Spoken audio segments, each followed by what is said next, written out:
এলিমিটা যে বড় শব্দ আমি ডরাই গেছি গা। Hello everyone, good evening to all. কেমন আছো সবাই? আশা করি সবাই ভালো আছো আর আমিও ভালোই আছি। আর সকাল সকাল ঘুম থেকে উঠতে আমি দিকে স্নান টান করে গেছিলাম রান্না করে। কিছুক্ষণ পরে আমার ভাই আইছিল, তো ওইদিকে বাইরে দিয়ে লাইছিলাম হরলিক্স আর সাথে বিস্কুট দিয়েছিলাম। আর তারপরে দিয়ে আমি খাই লাইছিলাম চিয়া সিড। আর দেখো তারপরে আমার হাজবেন্ড খাইয়া দিয়ে সেরা গেছিল অফিসে।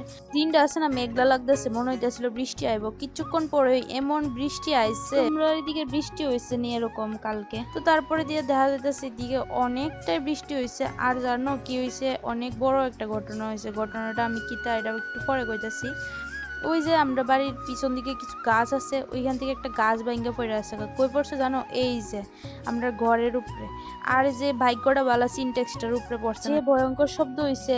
মানে যদি সিনটেক্সের উপরে পড়তো তাহলে হয়তো বা সিনটেক্স পাইপ টেপ সব ভাঙ্গা গেল ওখানে। তো এটার লিগে ভাগ্যটা ভালো আর কি। আর এদিকে অনেক বড় একটা গাছ পড়ছে, বড় গাছটা সুপারি গাছের উপরে পড়ছে, যে কারণে আমরা ঘরের উপরে ভাঙ্গা সুপারি গাছ পড়ছে।